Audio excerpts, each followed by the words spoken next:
Hello, you're listening to Storytelling Saga, the podcast that shares stories. I'm your host, Allie, and this week I'm discussing Yu-Gi-Oh! The Abridged Series, where the answer to all of life's problems is to challenge someone to a children's card game. And this is a popular fan parody series created by LittleKuriboh. His real name is Martin, but he goes by LittleKuriboh online. And this series started back in 2006, and I can't recall if I discovered it on my own or if maybe my cousins introduced it to me, but I just remember summer of 2006 when the series was maybe a dozen or so episodes in at the time, give or take, and I just absolutely loved it. So hilarious, so quotable, and look how popular it is today. I have to admit, though, I have seen, let alone understand, very little of the actual Yu-Gi-Oh! Anime. The original manga series is created by Kazuki Takahashi, and this version of Yu-Gi-Oh! It is the second adaptation. So there have been many other spin-offs and movies, but this version is Yu-Gi-Oh! Duel Monsters, and to my understanding, it's the most popular version. But I remember watching Yu-Gi-Oh! The anime back when it first aired on Cartoon Network. So that was maybe early 2000s, maybe 2002 or so. And I watched it for only a couple weeks, and then I just lost interest in it. So I really don't remember much of the actual anime. But I do have one cool connection with the anime, some distant connection, but I thought it was cool then. I still think it's pretty cool now. But it is that my Spanish teacher, my kindergarten through 8th grade Spanish teacher, her son is the voice of Joey Wheeler in the English dub for Yu-Gi-Oh! So I thought that was cool with his Brooklyn accent, you know. But the only thing I really remember from watching Yu-Gi-Oh! On Cartoon Network was thinking that Yugi, little Yugi, was similar to Arnold from Hey Arnold. Like, he reminded me of Arnold because of his blonde pointy hair and the fact that he doesn't have parents, he just lives with his grandpa. So that's what I pretty much remember thinking about the original anime. Oh, also, the other thing I remember is that I couldn't for the life of me understand how Yu-Gi-Oh! The game, like the trading card game, the dueling, all of that, I have no idea how that works. I remember my brother had a bunch of Yu-Gi-Oh! Trading cards. I know you have life points and attack points, you summon monsters, whatever, I just don't understand it. I still don't. Yu-Gi-Oh! Is just such a huge franchise, and this parody series is fantastic. And it spawned many other abridged series, and it's still going strong. But all my knowledge of the show, Yu-Gi-Oh!, comes from this abridged series. So, season 1 is Duelist Kingdom. So that was, since I've seen a dozen or so episodes of the original anime, I did remember vaguely all that stuff, with Pegasus starting his own tournament. But the big thing with this parody series is, to me, one of the big things about it that makes it so beloved is how quotable it is. It's just so hilarious. And I remember back then how my sister and I, especially, we just would quote these videos all day long. And these videos are all available on YouTube. But LittleKuriboh, he had been banned several times on YouTube because copyright infringement, whatever, BS from YouTube. But I do remember that when the first episode was taken down, or maybe all of them were taken down, but I remember then LittleKuriboh uploaded a live performance of the first episode, and I think he was just standing outside and he said, okay, so the first episode is like this, and he just did all the voices, because with all of these episodes he does all the voices himself, does all the editing himself, everything.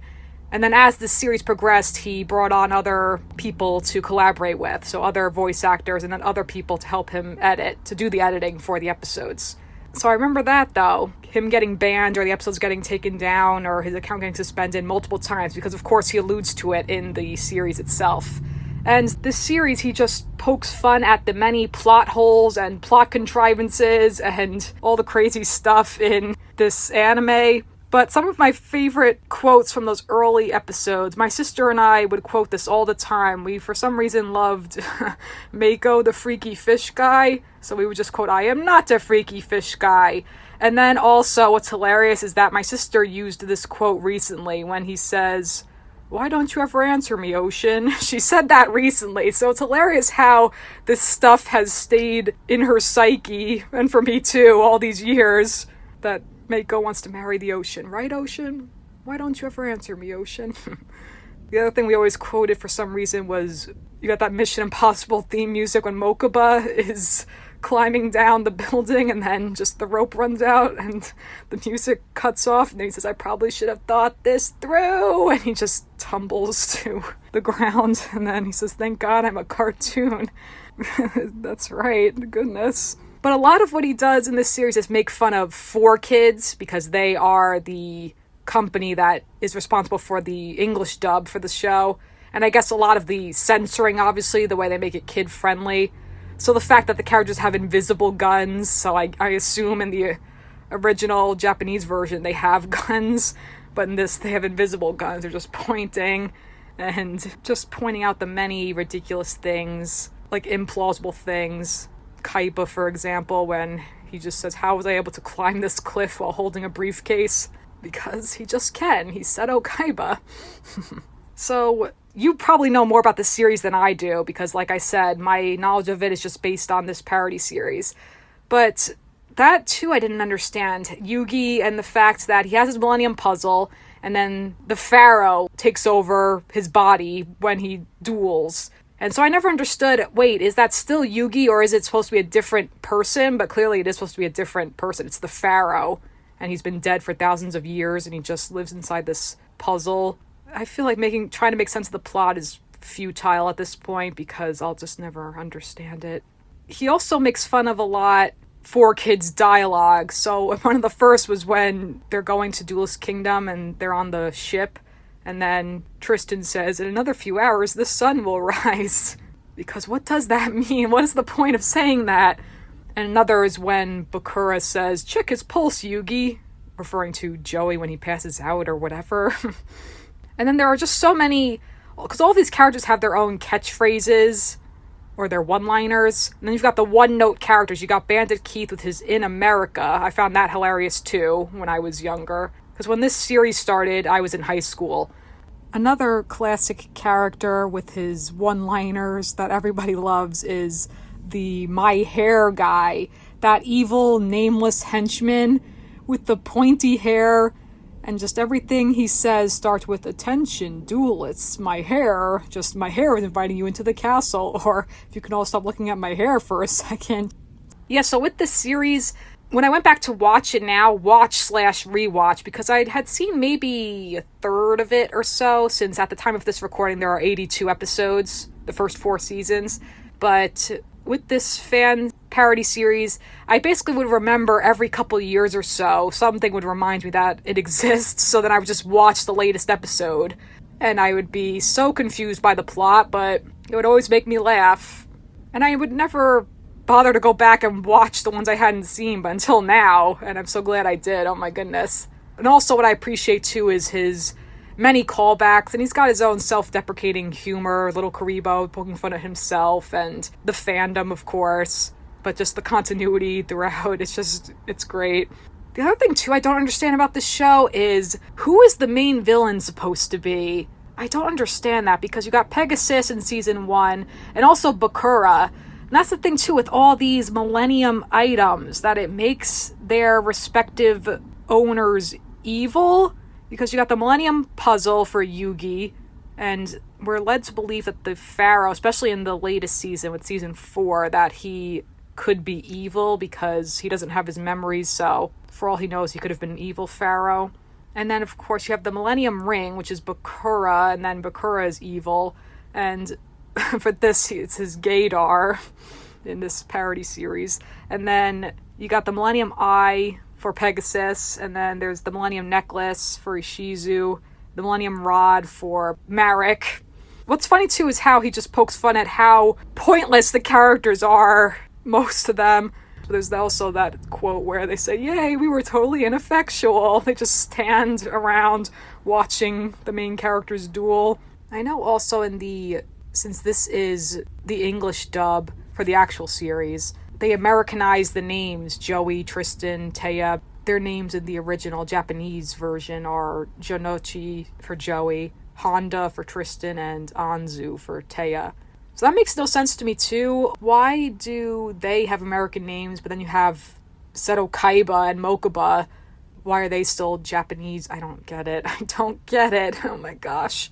But speaking of Kaiba, I just have to say, for whatever reason, he's my favorite character in this series. Just something about the fact that he's just so unapologetically a selfish douche, and yet he just doesn't care, and he's super rich, and he's an antagonist, but he's hilarious. Oh my god. And Joey really hates him, and then when Joey tries to fight with him, I guess, and then he just says, "I don't like to be touched by people who don't have money," and he just throws him. And then I love his whole backstory. Oh my god, so hilarious. Let's see if I can read this without laughing halfway through. "We lived in an orphanage because I had fired our parents. It was a very depressing time in my life because I didn't have any money, so I was unable to screw the rules. Mokuba was often bullied, and when you're getting picked on by orphans, you know you're a loser.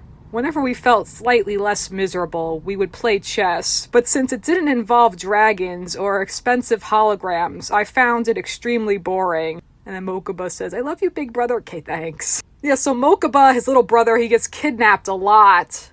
Like approximately 2,000 times over the course of his young life. And Kaiba just reluctantly rescues him. I have to imagine in the actual series, Kaiba shows slightly more affection towards Mokuba, but I don't know. And then when he is finally rescued at the end of the season, and then Kaiba's smiling, and Mokuba says, "Stop smiling, Seto, it's really creepy."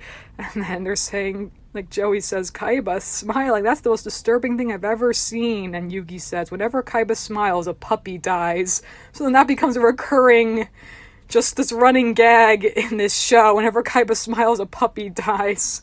And it escalates quickly in the next season when it's just +1 dead puppies, +100 dead puppies, +9,001 dead puppies. And oh my god, that reminds me. So as I'm recording this happened to me literally yesterday when I was waiting for the train. And on the platform, I saw, I kid you not, the biggest dragonfly I've ever seen in my entire life, to the point where I just kind of froze in my tracks and stared at it for a few seconds in revolted fascination. And then I shuddered inwardly at the thought of Kaiba's overjoyed reaction to seeing such a thing and how it would result in at least 50,000 dead puppies, I'm sure. Because Kaiba really, really, really likes dragons a lot, to an alarming degree. He's got his dragon flying jet. He loves his blue-eyed ultimate white dragon almost as much as money. Well, he loves dragons a lot, and he loves himself. I would say he loves himself the most, then dragons, then money, then technology, and then Mokuba, maybe. Is that fair? So Mokuba makes the top 5. Because he does love Mokuba. He even says in that season 3 episode when Mokuba gets kidnapped yet again by that kid Noah that turns out to be their stepbrother. And then he says, "No, Mokuba." Whenever I say, "Shut up, Mokuba," what I'm really saying is, "I love you." So, in that case, he loves Mokuba a lot, because he says, "Shut up, Mokuba," a lot.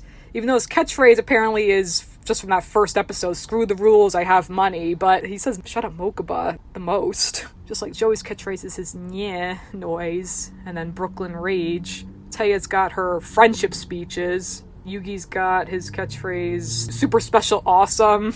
Tristan's got his classic, "My voice gives me super strength." Oh, and then a funny line from Grandpa when he's talking about card games, of course, because what else would they be talking about? And he says to Yugi, "Playing card games is just like making love. You usually do it on a table, and you always feel deep shame when it's finished. Also, the older you get, the less fun it is. So remember, always wear a condom when playing card games." That's upsetting. And then toward the end of season 1, we also meet Duke Devlin, as the voiceover guy warns us. "Warning, this episode contains copious amounts of Duke Devlin.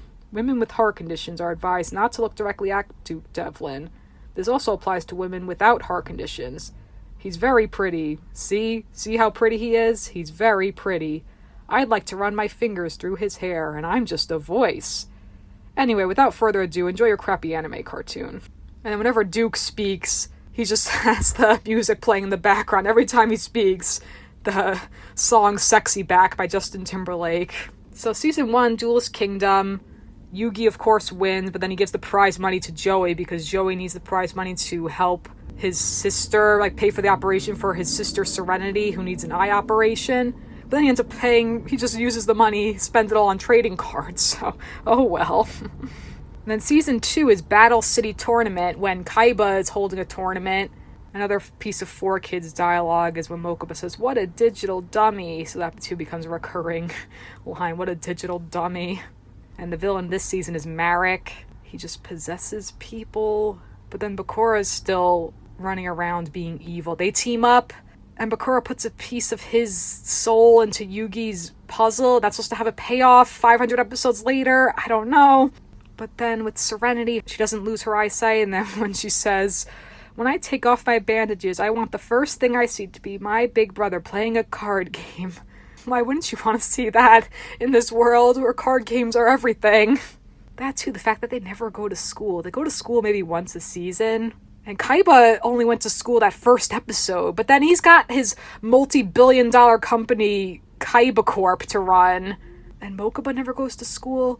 Mokuba too, he never plays Duel Monsters, as far as I know. But, because he's a child and children aren't allowed to play children's card games. That's how that works, right? Another character I haven't mentioned yet, though, is My Valentine.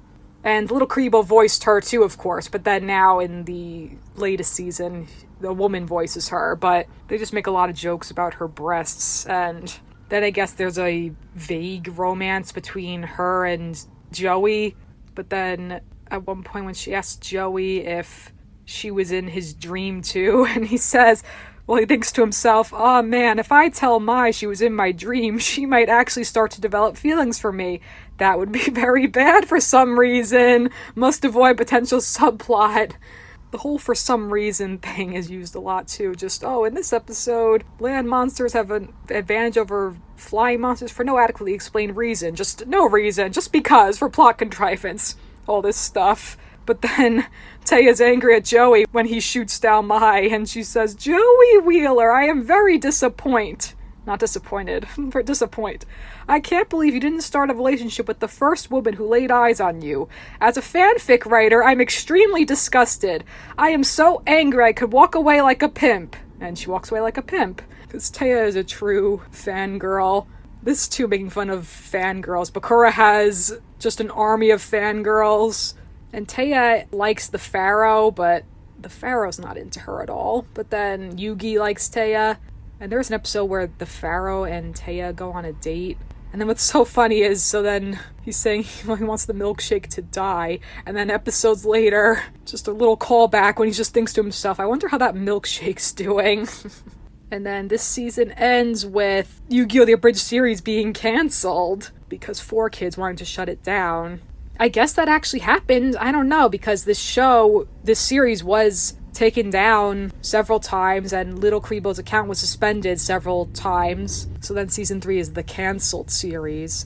And then there's just this whole subplot, because first they're doing this duel, Kaiba's tournament, and then it just goes another direction with this kid, Noah, that wants vengeance, I guess, on Kaiba. Because then we get the whole backstory with Kaiba's stepdad, Gozabura Kaiba, how he adopted them, and then Noah is actually his biological son. And when he's talking about his stepfather, and he says, "You know, Mokuba, being the cliche emotionally void antagonist, I very rarely feel true joy, but it makes me positively ecstatic to know that he's dead. I may even do a twirl later once all this is over, and when nobody's looking." Speaking of Kaiba, though, another line I like from him real quick, I think when he's battling a Shizu, battling doesn't matter, when he's dueling a Shizu, and he says, "Now do you understand why so many people love me? Even though I'm the biggest dick in this entire show, it's because I'm Seto freaking Kaiba." Very true. Because Kaiba really is, he's just indestructible. And technically they all are because they're anime characters, but I mean, there's that part where he just takes the motorcycle because Mokuba was kidnapped again, and then he's driving the motorcycle and it crashes, it just bursts into flames. And he says, "It's a good thing I'm Seto Kaiba, or that might have actually hurt me." Nothing can destroy Kaiba. Just throughout this anime, season 1, he jumps out the window, like he just lands in the water, I guess, and they're saying, oh, there's no way he could have survived that. And he just says, I seem to be okay. Nope, he's definitely dead, but he's perfectly fine. And then, as I mentioned, climbing up the cliff while holding a briefcase. And then he just throws a trading card at someone just to knock something out of the person's hand. Then there's the part where Tristan is possessed evil, whatever, and then he just picks up a steel pipe, like, "Come at me, bro." There's also the part after this whole filler arc when they're running to get on the blimp, and Yugi's saying, "Hey, you left some main characters back here." And then Mokuba's like, "Carry me, bro." He says, "If you insist." So he just takes Mokuba and, like, flings him on the blimp like he's a piece of luggage. I don't know, he's just crazy. Oh my god. He's badass. He really is, despite being a douche. He's so funny, oh my god. Another line, though, I like from this ridiculous filler arc when Kaiba goes to save Mokuba, and then Noah's saying how he doesn't really care about him. And then he says, "Well, if you care, then sing the theme song of his favorite show, SpongeBob SquarePants." And then Kaiba's like, "Oh, okay, Sponge Pants, SquareBob, he's a friendly little guy. Is that it? Am I close?" And then later in the episode, when Joey says, "The only thing that could raise our spirits now is a sing-along, Sponge Pants, SquareBob, he's a friendly little guy." That's close enough to the SpongeBob SquarePants theme song. But then after they defeat, like, Kaiba basically kills his stepfather, and then it becomes the renewed series. Then there's that part where they jump off the roof, like, "Kaiba, do you trust me? No. Do you trust me? No. Then jump." I appreciate Aladdin references. And then when Yugi goes to the Pharaoh for help, and the Pharaoh just says, "Have you tried playing a card game with someone?" Because that's your answer to everything, obviously. That's how you resolve any situation in this world. But then when the filler arc is over, and then Yugi says, "Finally, the tedious filler arc is over. Now we can get back to what makes this show so awesome. Tedious card games." And in that arc, too, Teo just becomes possessed by the penguin guy. I don't know. But then afterwards, when the penguin guy leaves, and then Tristan's saying, "Oh, are you okay?" And she's saying, "There's nothing penguins with my brain." "What?" "I mean, there's nothing wrong with my penguins." "What?" "I mean, there's nothing penguins with my penguins." "Oh, okay." She's fine. So then they just, after that whole arc, they just go back to the duel like none of that happened. And Kaiba versus Marek, and no, that's not right. Joey versus Marek, and loses his soul in the process. But then he just wakes up. I just woke up off screen, so then he's okay afterwards. And then Kaiba versus Yugi, of course. That whole duel is ridiculous too, where he's got the whole arena, and then Kaiba's just singing to the tune of "We Will Rock You," like, "Yugi, you're a fool," whatever, singing that. That's actually hilarious too. Kaiba kind of sings a lot for an emotionally void antagonist. He also sings that Sesame Street song at one point. "One of these things is not like the other." Just that song, and then, "Can you tell me which thing is not like the other before I finish my song?" And then the Pharaoh just blurts out, "It's Joey because he sucks at card games." And then he's saying, "I'm sorry, Joey, but the song compelled me to answer." Also in season 0, where he's just singing "It's a Lovely Day in the Neighborhood," Mr. Rogers, he sings that. I mean, all the main characters they sing at some point, but Kaiba seems to sing a lot. And speaking of season 0, that's really funny too, because LittleKuriboh, this is his main parody series, but he did season 0. I guess that never aired in America, and the animation's really old looking, but it's so hilarious. So he did a few dubs for those episodes, and then one part that just killed me was when Tristan's saying, "You see, in this series I play a very important role," and it had me going for a second. I thought, "Oh wow, he really does?" And then just Joey turns around as he's talking, says, "Anyway, as I was saying," that just killed me. Oh my god, that was so funny to me. Oh my god. But the Pharaoh is straight up evil in the season 0. I remember too, he also had a spin-off series, another spin-off series with this show that LittleKuriboh did a few episodes for, was Crapsule Monsters. And that's just the friends. It's just Yugi, Joey, Tristan, and Taya. He also did the movies, I guess the first movie, and then that other movie with those other characters from, I guess, one of the spin-off series. And then I know there was another Yu-Gi-Oh movie a few years ago, so maybe he'll dub that one too eventually. So with this tournament anyway, I'm vaguely referencing the plot here and there. When Yugi defeats Kaiba, Marek defeats Joey, so then Yugi has to defeat Marek. And then Kaiba's having an inner monologue, and then Yugi starts to have one, or the Pharaoh, whatever, and then Kaiba's saying, I was just in the middle of an inner monologue. Oh, you have those too?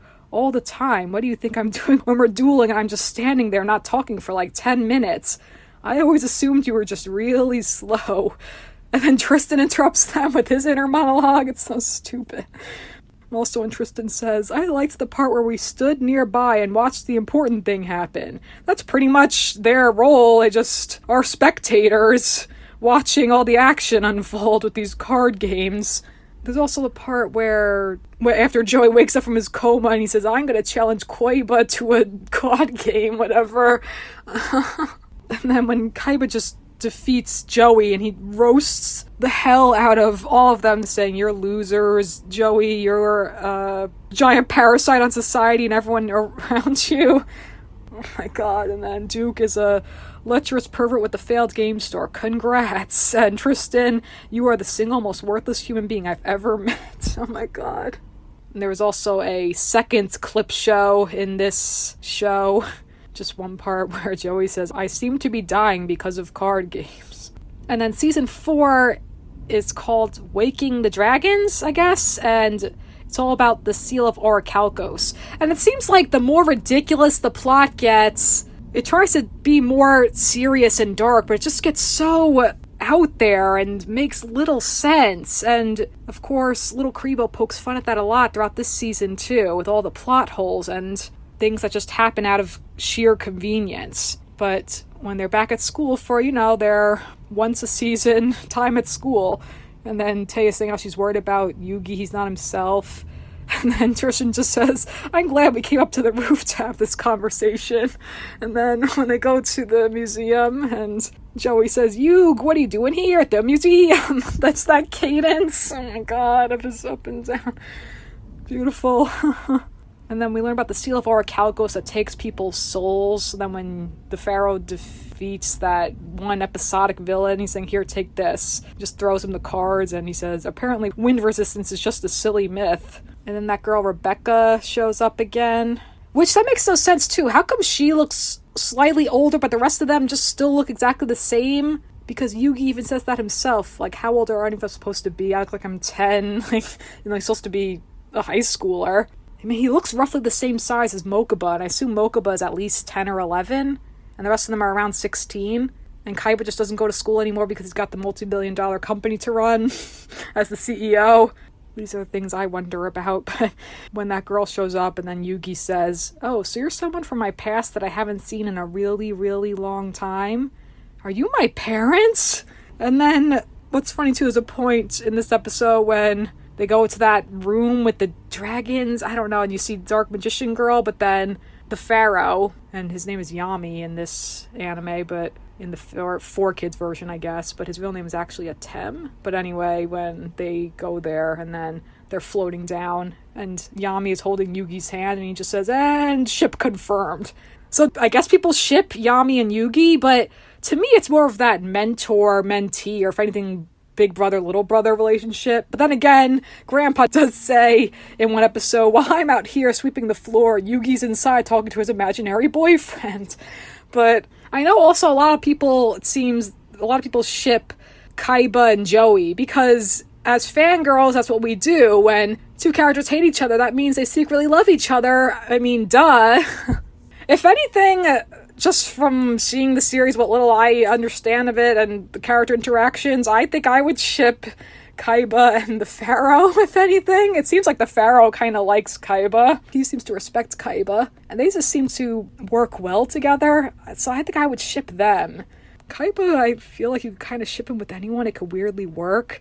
Because with a character like this, where he's just a selfish jerk, pretty much, and so cold with everyone, that's the kind of character you always like to see. What's their soft spot, their weak spot, whatever. I guess in this case, for Kaiba, it's the fact that he loves Mokuba, even though he loves dragons more. But then when we get another filler arc, I guess this season's the whole thing is a filler arc then, with the Seal of Orichalcos, but then Yugi gets a package, and then Taya says, it says warning, contains filler plot details, and they're all screaming, and Joey says, oh god, not another filler arc, the last one took us like 3 years to get through. And then they're going to California, and when Joey's talking to his sister, and she says, where are you going? And that actual 4Kids dialogue, somewhere in California. Just somewhere in California. That's clear. And then Joey says, hey, I wonder how Tristan is getting on, with his severe phobia of packing, and then just cuts to Tristan screaming his head off. And then at one point when the Pharaoh and Yugi are talking, and then Yugi saying, go to bed, Pharaoh, and then the Pharaoh just looks up at the moon, and he thinks to himself, I wonder if there are card games on the moon. I'm sure there are in this universe. So then, with this season, the villain is Darts, and then he has his henchmen trying to defeat the Pharaoh to get his soul, and then Mai becomes involved with this cult, whatever you want to call it, and then when she's battling Joey, and then Tristan says, she's lost more games than I have, and I've only played one, also I died in the middle of it. Basically, the characters stress, just don't think of the plot, just the less you think of it, the more it makes sense. And then Joey says, oh, I'm going to try that. Wow, you're right. Suddenly so much of this makes sense. But then when they're talking about that professor guy, Rebecca's grandpa, and they're saying, oh, how are we going to find him? He could literally be anywhere. And the Pharaoh says, it's okay. I randomly know his home address. Plot convenience yet again. The Pharaoh has to go duel that Raphael guy. Or, go save the grandpa, but then he just shows up anyway. I don't know. But then there's that part where he's riding on the horse, and Yugi's saying how I'm glad you're my partner, and the Pharaoh saying, same, Yugi. And then he's saying, you know what they say, you've got a friend in me. And they're singing, you've got troubles, and I've also got troubles, because they're just butchering the song. They don't know the lyrics. And then Yugi just says, wow, we really didn't know that song as well as we thought we did we, Pharaoh? Yeah, I don't even know the song. I just started singing it. So then the Pharaoh, though, when he duels that Raphael guy, Raphael gives him the Seal of Orichalcos to prove a point that everyone is capable of being evil. So he could have, since he doesn't know his memories, he doesn't remember his past, he could have been an evil Pharaoh. And then the Pharaoh activates Seal of Orichalcos, even though Yugi's saying, no, there's nothing at stake here. It's like, what? Why would you do that? And then Yugi sacrifices himself, giving him his soul. So then the Pharaoh and Yugi are separated throughout the rest of the season. And then the poor Pharaoh is all upset. And then they have to go to Florida. And Tristan points that out. And then they're saying, oh wow, did Tristan actually just contribute to the plot? So then they call Kaiba. And Joey's asking if he can fly them to Florida. He's saying, ask me again. Oh, could you please fly us to Florida? Nope. And then he's saying, well, why'd you ask me to ask you again? I just really like to disappoint. It just feels really good to disappoint you. And then he's saying, speaking of, what's wrong with Yugi? And then Joey's saying, oh, he just lost a card game. And then Kaiba just loses it. And it's so hilarious. He just throws this tantrum. And let's see if I can read this whole monologue. Yugi lost a card game? I thought we had something special, Yugi. What, is our rivalry just one big joke to you? I committed to beating you at a card game, and I thought I could rely on you to be true to me as your most hated enemy, but I guess I was wrong. Kaiba, it's not what it looks like. I bet you say that to all the duelists. If I had parents, I bet they would have told me you were no good for me. And let me tell you one last thing. All those times that I got angry and declared that I would have my vengeance on you, I was faking. And he slams the phone. Oh my god. So that's basically the most emotion we've seen from Kaiba. That's the thing. That was the tipping point for him. I mean, that makes sense, though, because he just wants to defeat Yugi so badly. It's like the Pharaoh cheated on him, losing in a children's card game. Anytime they point out children's card game too, that gets me. I find it hilarious. The fact that he had to say, if I had parents. Because even when Yami always torments him with that, you should have adopted. Just saying how he's adopted. Oh my god. That's supposed to insult him. Then there's that whole episode with the train, and they get separated, and then those minor antagonists, Rex and Weevil, come along because they're part of the Seal of Orichalcos now too, to try to take their souls. They're part of that cult, whatever. And the gag with them is that they sound like Beavis and Butthead, but then this episode they're saying, oh, well, it gives us the power to retcon stupid decisions, like making us sound like that. So then they both lose their respective duels. So then Joey's just dragging Rex's dead body around, and Weevil's body is just forgotten. There's a point where Joey says, so are we just never going to talk about how we left Weevil Underwood's body in the middle of the desert? No remorse for that whatsoever? Okay then, just whatever. But then when the train gets derailed and then the Pharaoh's just screaming, there's absolutely no plausible way we could survive this. And then it just cuts to, holy crap, we survived. Indestructible anime characters. And then when Yugi and the Pharaoh duel, and Taya in her fangirling fashion saying, God, I hope they make out. And then, God, I hope their souls make out. That's the fangirl way. And then when the Pharaoh defeats Yugi, and Yugi's saying, Pharaoh, I'm proud of you. By winning this children's card game, you've overcome the darkness within your heart. And hey, at least we definitely won't have another duel and be separated again next season. That would just make this whole character arc feel completely superfluous, wouldn't it? There you go. And then Kaiba he duels that guy who's mad because his little brother was killed and it was Kaiba's stepfather's company, those army tanks. So he just blames Kaiba because he was remotely related to someone responsible for the death of his little brother, whatever. He takes over the plane and he says, please enjoy your in-flight entertainment, which is a 12-hour marathon of the series Dragon Tales. Thanks, that sounds great. I'm gonna watch it. Like, Kaiba's so excited. More emotion from Kaiba. Anything with dragons, that gets him. So then Kaiba and Yami have to go get some photographs enhanced at just this one place, the only place where photographs can be enhanced, apparently.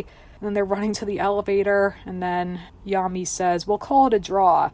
Draw my ass, Yugi. Okay, fetch me a pen and paper and I'll draw a straight line on it. That killed me too. Oh man. And then when Taya and Tristan are talking to the police, and then they're saying, well, that makes no sense. And Tristan says, are you suggesting that there are massive plot holes in Taya's story?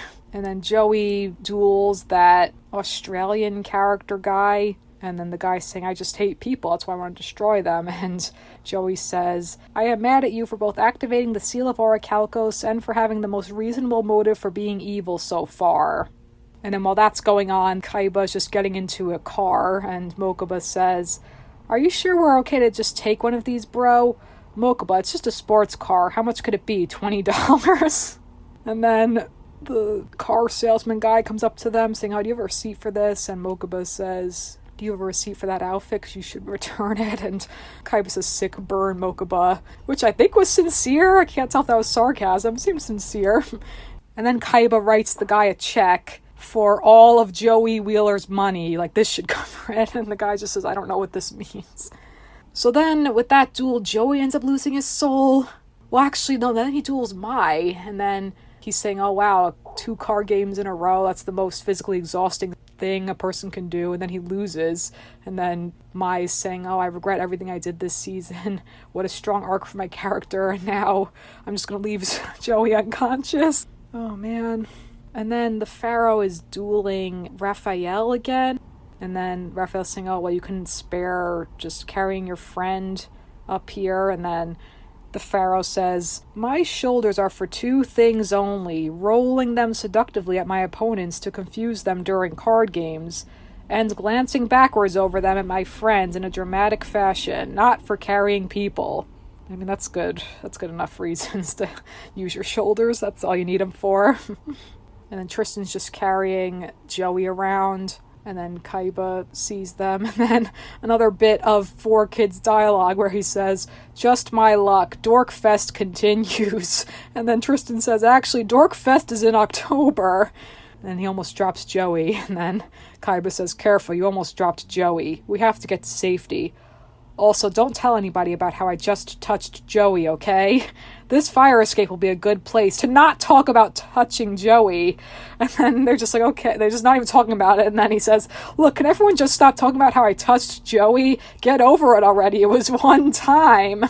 Then there's that whole episode where they finally defeat Darts. That one's a darker one, where Darts is saying, like, oh, you're so mean to your friends or whatever. And we have a more serious moment of reflection from the Pharaoh when he says to Darts, like, don't do this to Yugi. I care for Yugi. That was really sweet, I have to admit. Also, I loved the whole little reunion of everyone reuniting, and then Joey hugs him, and he's like, oh man, your hair's so pointy. It's like, oh, well, it's L'Oreal, because we're all worth it. It's like, man, there sure are a lot of callbacks this season. And also when Kaiba is like, Mokuba, wake up so I can tell you to shut up. And Mokuba says, Seto, you're okay. I'm so glad you escaped the cold embrace of death so I could experience your deathly cold embrace again. So, hey, he does show him a little bit of affection. So it's just adorable, both lighthearted and very heartwarming. I really liked all of that. Like, all of them get their souls back. There's a part where Yugi says, well, it's been 5 whole seconds since the Pharaoh has been on screen, so I'd better tag out. And then the Pharaoh comes and he says, why was I not on screen for 5 whole seconds? Because screen time is a precious, precious thing in this anime. Everyone wants their screen time. And then talking about the Great Leviathan, where he says, the Pharaoh, he says, it forced me to confront the ugliest parts of myself. But fortunately for everyone, even the ugliest parts of me are damn good looking. So then the season ends with Yugi on the beach, whatever, and then the Pharaoh just smiling, and Yugi's thinking how, from now on, it's him and me together, and nothing is ever going to split us apart again. And then it just cuts to a title card saying, next season, Yami leaves forever. So this series is just so well done. You can tell it's just a big passion project. LittleKuriboh has invested so much time into it, and here it is, still going strong. I look forward to the last season. And it's just such a fun series. Since it's a fan dub, it's a spoof. You can be as ridiculous as you want, pointing out all the flaws of the source material, but out of love, because he is a fan of this show. And it's just so enjoyable to watch. It's so funny. So if there's just one thing I could say to LittleKuriboh, it would just sincerely be, thank you. Thank you for all of the laughs throughout the years. Thank you for all of the hard work you've put into this show. On behalf of all of the Yu-Gi-Oh fans, we thank you so, so much. And no matter what, we will always have card games. And with that, that's going to conclude this week's episode of Storytelling Saga. You can follow the podcast on Facebook and Instagram at Storytelling Saga, as well as on Twitter at Storytell Saga. You can also send me any questions, comments, or writing prompts by leaving me a message in the contact section of storytellingsaga.com or by sending me an email at storytellingsaga@gmail.com. Next week, what would Brian Boitano do if he was here right now?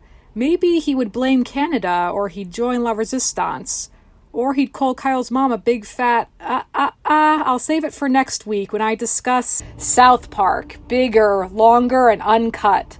Until then, thank you for listening, and remember, write what you love.